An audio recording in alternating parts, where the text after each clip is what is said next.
नाम श्री जी का पुकारो, मिलो करुणामयी से। जय जय श्री हरिवंश। 16वीं शताब्दी में इस देश में मुसलमानों का बड़ा अत्याचार था और बड़ा ही अत्याचार करते थे हिंदुओं के ऊपर, और ऐसे ऐसे अत्याचार हुए हैं कि भक्तों को भी डर के छुप के रहना पड़ता था। और ठाकुर जी को भी मंदिरों से हटा करके ले आए और घरों में ही सेवा होने लग गई थी। इस भय से कि डाकू मुसलमान ये लुटेरे ही थे, डाकू ही थे, लूटने आते थे। तो इसी भावना से जो वैष्णव थे, वैष्णव जन थे, भगत थे, प्रीत जो भगवान से प्रेमी रसिक जन थे, भगवान के भगत थे, वो ठाकुर जी को मंदिरों से वो सेवा घरों में ले आए, बहुत प्रेमी भक्त। और मुसलमान जो हिंदू जन थे या भगत थे, वैष्णव थे, उनको मुसलमान बनने के लिए प्रेरित भी करते थे, जोर जबरदस्ती भी करते थे, डराया धमकाया भी जाता था, कत्ले आम भी किए गए।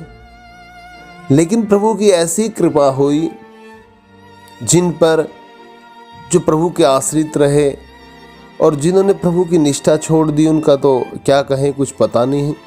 लेकिन जिनकी निष्ठा थी तो प्रभु उनके रक्षक भी रहे, उनकी हर समय पे रक्षा भी करी और ये भी बता दिया कि चिंता ना करो, मैं हमेशा तुम्हारे साथ हूँ। लेकिन ऐसे बहुत से कम भक्त मिलते हैं जिनकी निष्ठा बड़ी अटूट होती है, जो प्रभु पर विश्वास करते हैं, और जो विश्वास कर लेते हैं प्रभु उन्हें अपना प्रेम प्रदान भी करते हैं।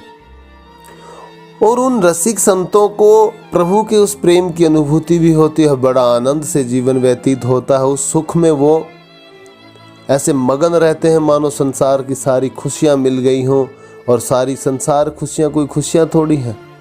प्रभु की उस रूप माधुरी का दर्शन करने के बाद जीव की या भक्त की कोई भी हो, जिनको उन माधुरी के दर्शन, युगल छवि के दर्शन हो जाते हैं, तो क्या उसके बाद किसी वस्तु, किसी संसारी चीज़ की कोई लोभ, कामना या इच्छा रह जाती है? गुरुदेव भगवान तो कहते हैं कि नहीं भाई, कोई नहीं रहती। तो गुरुदेव भगवान की वाणी से, गुरुदेव भगवान के अटूट प्रेम से जो उनकी वाणी में मिलता है, दूसरे संत भगवान भी बताते हैं, उनकी कृपा से ये पता चला कि उनकी जो कृपा है और उनके जो रूप माधुरी, उनकी लीलाओं का श्रवण कथन, ये भी संसारी वस्तुओं के आगे ऐसे अनमोल हैं। अगर दो पलड़ों में इनका मोल भाव किया जाए तो शायद जितने भी जन्म हमने ले लिए उतने कम पड़ जाएंगे। तो ऐसे दो प्रेमी भक्त हुई हैं गंगा और जमुना बाई, जिनके ऊपर प्रभु की साक्षात कृपा दिखाई दी। उनको दिखा भी दिया कि मैं तुम्हारे साथ हूं, डरना नहीं। बहुत प्रेमी भक्त होते हैं जो प्रभु पर विश्वास करते हैं, और प्रभु भी उनके लिए कुछ भी करने के लिए तत्पर रहते हैं। उस समय, जिस समय मुसलमानों का राज होता था, उस समय एक मुगल सरदार ने कामवन पर चढ़ाई की और गांवों को खूब लूटा। इस लूट, खसोट और भीषण नर हत्याकांड में गंगा यमुना, दो असहाय लड़कियों को भी अपने घर और कुटुंब से हाथ धोना पड़ा। उस मारकाट में कोई उधर भाग रहा था, कोई उधर भाग रहा था। ये दोनों बेचारी जो कन्याएं थी, बाद में तो बहुत बड़ी भक्ता हुई, और जिनके गुरु श्री हरिवंश महाप्रभु जी हों, उनका संसार में तो नाम शिरोमणियों में गिनती होता है। ऐसी ही हमारी परम पूजनीय भक्ता श्री गंगा और यमुना बाई जी हैं, इनके श्री चरणों में हमेशा दंडवत प्रणाम। तो ये बेचारी दोनों इधर उधर भागती भागती और जंगल में पहुंच गई, अपने आप को बचाते हुए। इस समय इनकी अवस्था 9 वर्ष की थी। 9 वर्ष की अवस्था कोई काफी बड़ी अवस्था नहीं होती। रोती हुई, बिलखती हुई, लेकिन डर एक ऐसी स्थिति होती है, डर की स्थिति ऐसी स्थिति होती है कि उसमें खुल के रो भी नहीं सकते।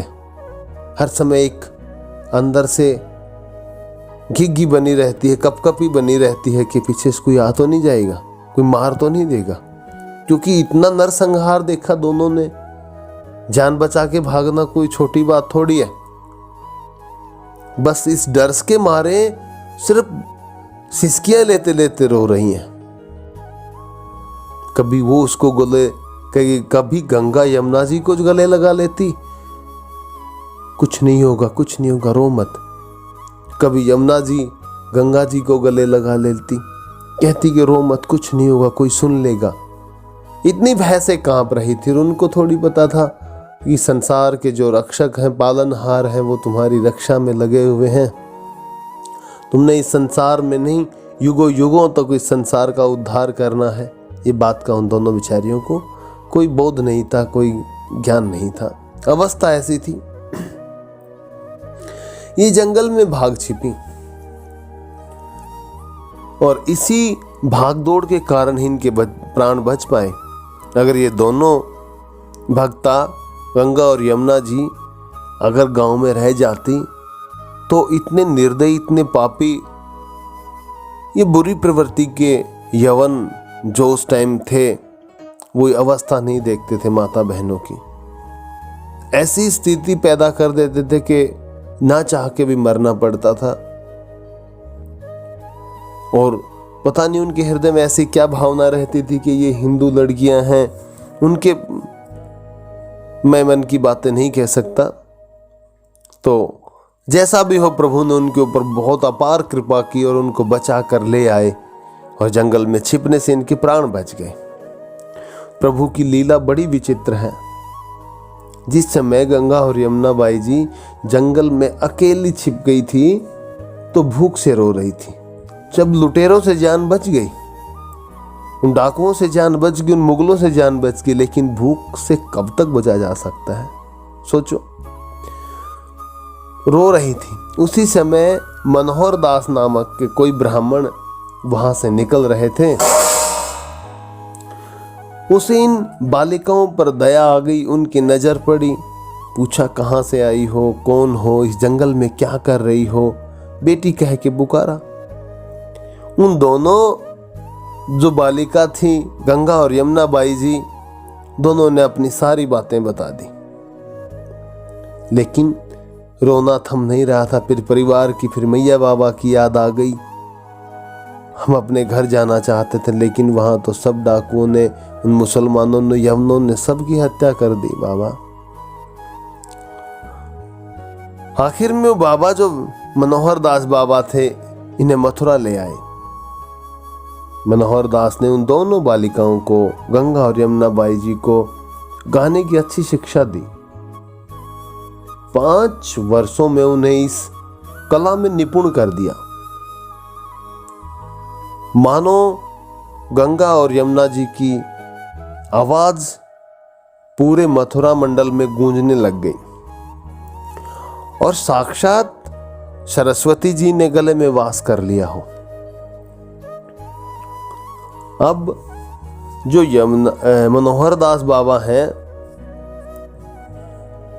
इन दोनों भक्ताओं को जगह जगह पे गाकर, नचाकर पैसे कमाने लग गया। कामना, इच्छाएं बढ़ने लग गई। लोभ, लालच आदमी को बहुत नीचे गिरा देता है। और जिनका नाम गंगा और यमुना हो, वो कितनी पवित्र होंगी, कितनी शुद्धता की प्रतीक होंगी। लेकिन ये बात मनोहर दास बाबा को समझ थोड़ी आई थी। इतनी सुंदर थी, मानो 2 देवियां प्रकट हुई हों।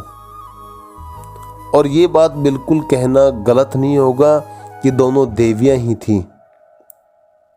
भगवान ने प्रेरणा करके जिनका नामकरण गंगा और यमुना रखवाया हो, साक्षात गंगा और यमुना का प्रतीक ही थी। गंगा और यमुना जी ही प्रकट हुई थी। लेकिन मनोहर दास इन बातों को समझ नहीं पाए। मनोहर दास को खूब धन मिलता था और ये दोनों बेचारियां जो भक्त हैं, गंगा और यमुना बाई जी, ये इस बात से बाबा के कहने से सब कुछ करती कि हमारी जान बचाई, घर रहने को घर दिया, और हम उस दिन से भूख से मर जाती अगर ये मनोहर दास बाबा हमें शरण नहीं देता था। और भगवान की इच्छा में अपनी इच्छा मान करके चुप रहती। जिमी प्रति लाभ लोभ अधिकाई, वह इनसे से अधिक रुपया कमाना चाहता था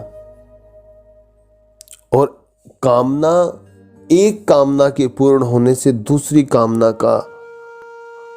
इच्छा का जन्म होता है। ऐसे ही मनोहर दास बाबा हैं जो इनके हृदय में भी हुआ। जो पैसे कमाने की इच्छा थी, पहले कुछ नहीं मिलता था, पहले इनको खूब गाना बजाना नाचना सिखाया, सोचा कि ऐसे कामना थी कि कम रोजी चल जाएगी, जीविका चलती रहेगी। अब जब इनकी चर्चा, इनकी प्रशंसा पूरे ब्रजमंडल मथुरा मंडल में होने लग गई, इनकी सुंदरता का गुणगान होने लग गया, तो इनके मन में एक और नवीन इच्छा उत्पन्न हो गई। वो कौन सी? पहले जीविका चलेगी, फिर पैसे कमाने लगेंगे।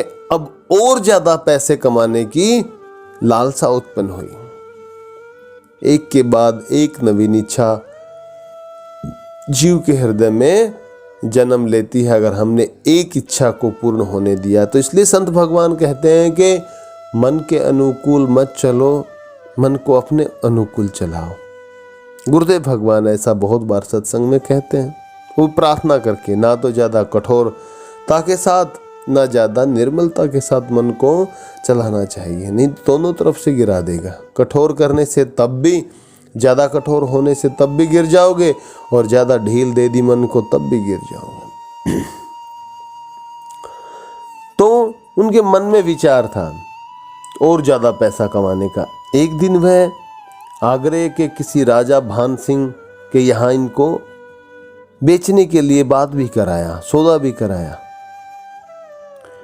और सौदा भी कितना? उस समय में 2000 रुपए में इनका सौदा हुआ।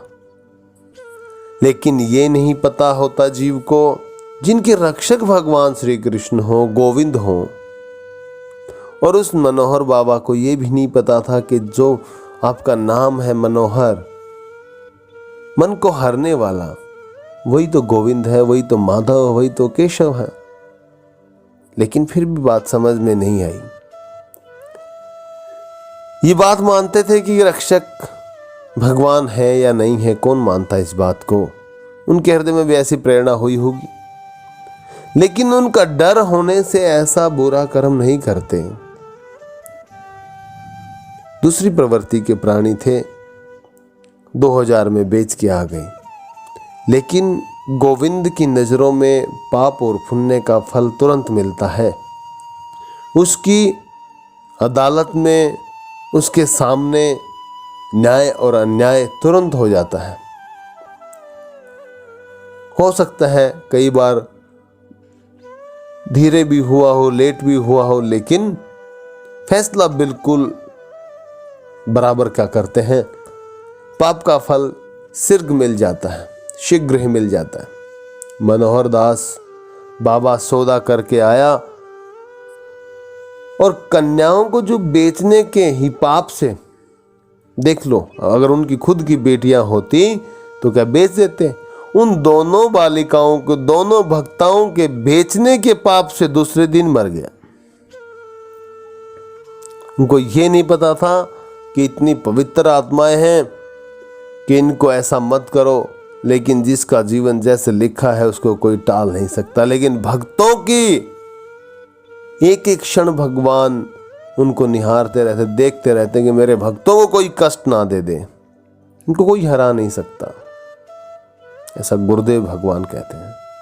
जिनके हृदय में प्रिय प्रीतम के प्रति संपूर्ण समर्पण है, जिनका कोई नहीं है, सिर्फ एक आसरा गोविंद माधव हमारे लाल जू हैं, प्रिया जू हैं, राधा रानी हैं, तो उनको कोई कुछ भी नहीं कर सकता, उनका कोई बाल बांका नहीं कर सकता, ऐसा गुरुदेव भगवान कहते हैं। बहुत बार दूसरे संत भगवान भी कहते हैं सत्संग में।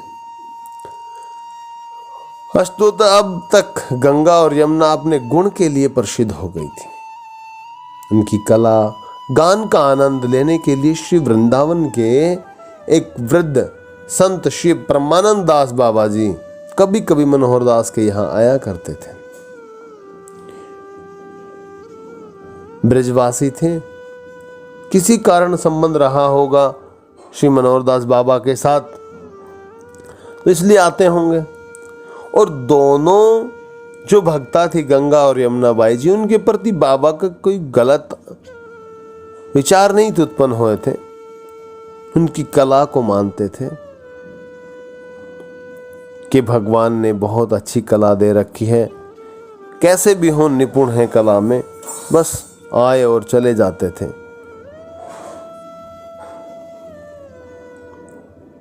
उनसे गंगा और यमुना जी का भी परिचय और प्रेम था, बस इसी कारण कि बहुत अच्छा गाती हैं। मनोहर दास बाबा के मरने पर दोनों बहनें, और तो किसी को जानती नहीं थी, किसी से परिचय नहीं था, परिचय तो सिर्फ श्री परमानंद दास बाबा जी के साथ ही था, उन्हीं को जानती थी, बातचीत भी होती थी, प्रेम भी था। तो उनके आश्रम में चली गई।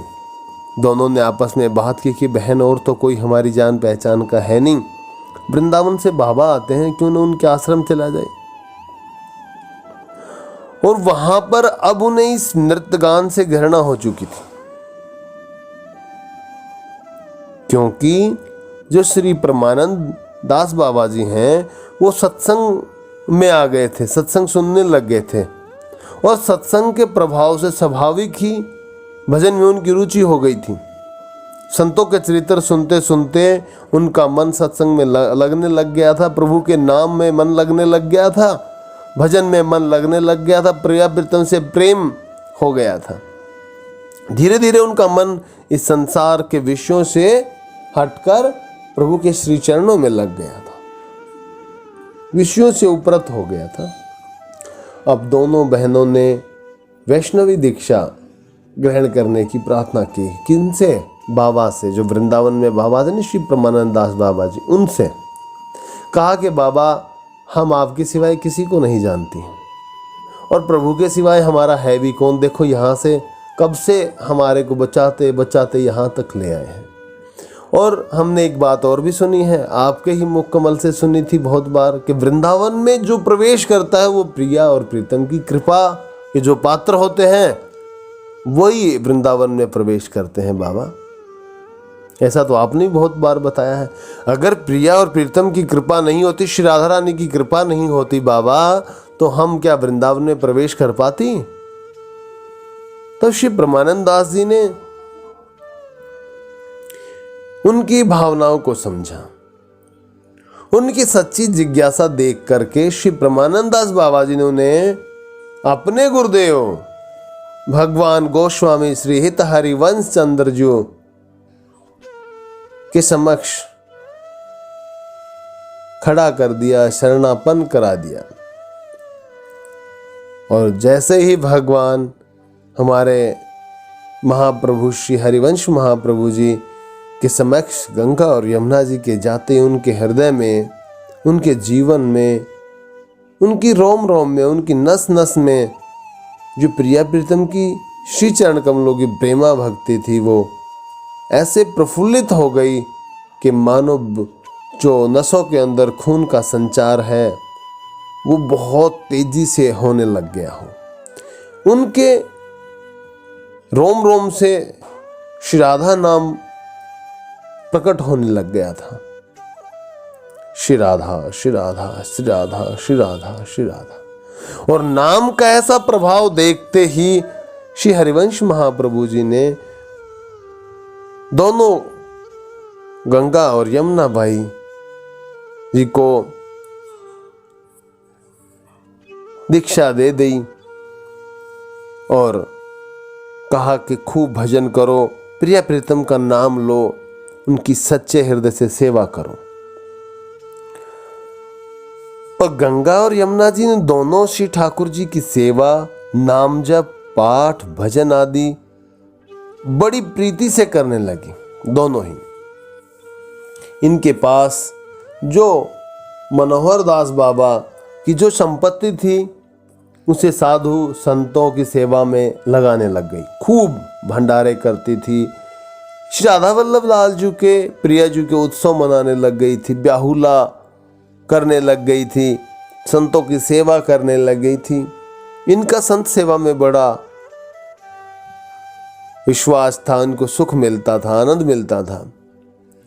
इस प्रकार कितने ही दिन बीतने के पश्चात इनके जीवन में एक उपद्रव आया। एक घटना घट गई, बहुत बड़ी घटना।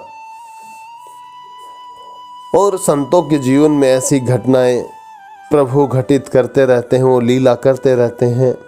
अपने भक्तों को इस संसार में प्रकाशित करने के लिए वो जानबूझकर ऐसी घटनाएं उनके साथ करते हैं। ऐसा ही गंगा और यमुना जी के जीवन में हुआ। इस गंगा और यमुना के रूप लावण्य की चर्चा तो चारों तरफ फैल चुकी थी। और ये उनके रूप और सौंदर्य की जो घटना थी, बातें थी, घूमते घूमते मथुरा के हाकिम अजीब बेग के कानों तक पहुंच गई। ये अजीब बेग एक मुसलमान शासक है। उसने जाकर इन्हें देखा भी, और जैसे ही गंगा और यमुना जी के दर्शन किए, उनके रूप और सौंदर्य को देखा, तब तो मानो इस अजीब बेग की छाती पर सांप सा लौटने लग गया हो। कामना का एक ज्वार भाटा उत्पन्न हो गया अजीब बेग के हृदय में। अजीब बेग की सिर्फ एक कामना रह गई थी, कैसे भी हो गंगा और यमुना जी को प्राप्त किया जाए। और ऐसी बुरी प्रवृत्ति जिसके हृदय में प्रकट हो, वो इंसान नहीं हो सकता। राक्षस का रूप धारण कर लेता है। उसको कुछ नहीं दिखाई देता, सिर्फ अपनी इच्छा पूर्ण करने के सिवाय। अजीब बेग ने चुपके से दूसरे दिन गंगा यमुना की कुटिया के आसपास घेरा डाल दिया। और जब रात्रि के समय उनकी कुटिया पर आया, सोचा आज दोनों अकेली होंगी और डरा धमका कर उनको प्राप्त कर लूंगा, इस कामना से सोच के आया था। तब उसने वहां एक सिंह को रखवाली करते पाया, एक शेर। गंगा यमुना जी की कुटिया के बाहर या अंदर, तो पूरी जानकारी तो नहीं कह सकता कि बाहर थे अंदर थे, लेकिन वहां पे एक सिंह कहते हैं कि रक्षा कर रहा था उसकी, जैसे कोई चौकीदार बैठा हो कि हाँ भाई इनकी रक्षा के लिए मैं हूँ। और कोई नहीं, साक्षात भगवान ही इस रूप में आए हैं जो भक्तों की कदम कदम पर रक्षा करते हैं। सिंह ने गर्जना करके उसे खूब डराया भी और मारा भी नहीं। अंत में शेर ने उसको जाने दिया और वो डर के मारे भागा, अपने घर आ गया। पूरी रात कपकपी चढ़ी रही, बुखार आ गया, कई बार मूर्छित भी हो गया डर के मारे, और बड़बड़ाता रहा, मुझे क्षमा कर दो हे गंगा यमुना, मुझे क्षमा कर दो, माफ़ कर दो, गलती हो गई अजब बेग से, अजीज बेग से, क्षमा कर दो। सारी रात, पूरी रात कष्ट में बीती उसकी। ये सोच रहा था कब सुबह हो जाए, और जब तक प्रभु ने ऐसे संकेत कर दिए होंगे कि जब तक उनसे माफ़ी नहीं मांगोगे ये दुर्दशा ऐसी चलती रहेगी, ऐसे उसके हृदय में प्रेरणा हुई होगी। सुबह होते ही दोनों गंगा यमुना जी के श्री चरणों में आ करके मस्तक टेक दिया और कहा कि हे देवियों, हे माताओं, क्षमा कर दो। यह सब तो हुआ, पर गंगा यमुना को इस बात का कोई पता ही नहीं था। यहाँ कोई आया था क्या, इस बात का कुछ पता न चला। वे तो संतों के संग में बैठी हुई हरि गुण गान कर रही थी। उनको कोई आभास नहीं था कि यहाँ अजीज बेग आया भी था, सिंह रक्षक के रूप में बैठे थे, भगवान उनकी रक्षा करने के लिए आए थे इस रूप में। सवेरा होने पर जब अजीज बेग गंगा यमुना के पास आया, उन्हें माता कह के संबोधित किया और उनके श्री चरणों में अपना मस्तक रखा और अपने अपराध के लिए क्षमा मांगी, तब उनको ज्ञात हुआ। उसी ने उन्हें सिंह की पूरी कथा सुनाई और कहा कि मुझे क्षमा कर दो माता। माता अपनी संतान की गलतियों को क्षमा करती हैं, इसलिए मैं आपकी शरण में हूं और आप मेरी माता के समान हो, क्षमा कर दो। और ऊपर से कुछ धन पैसा भेंट भी किया, किंतु इनवा को धन हाथ न छूयो, हरि भक्ति हित शिक्षित कियो। इन्होंने उसके धन को छुआ नहीं और संतों की सेवा में लगा देने का उपदेश दिया। अजीज बेग को कहा, हमें कुछ नहीं चाहिए, ये जो धन हमें दे रहे हो, ये ब्रज के जो संत हैं उनकी सेवा में लगा दो। इससे अजीज बेग की श्रद्धा और भी बढ़ गई। उसने बार बार इनकी चरण रज ली। तब इन्होंने उसे आदर के साथ विदा कर दिया और कहा कि जाओ, आगे से ऐसा कोई अपराध नहीं करना जिससे अपने आप को शर्मिंदा होना पड़े, नजर झुकानी पड़े। अच्छे कर्म करो और अच्छाई के साथ ही संसार से विदा होकर के जाओ। लोगों की नजरों में प्रेम हो, कोई जाते समय आपको याद करके दो आंसू बहाए, ऐसे हो करके जाओ। गंगा और यमुना जी के मुख कमल से जैसे अजीज बेग ने बातें सुनी, हृदय और द्रवित हो गया, गलावरुद्ध हो गया।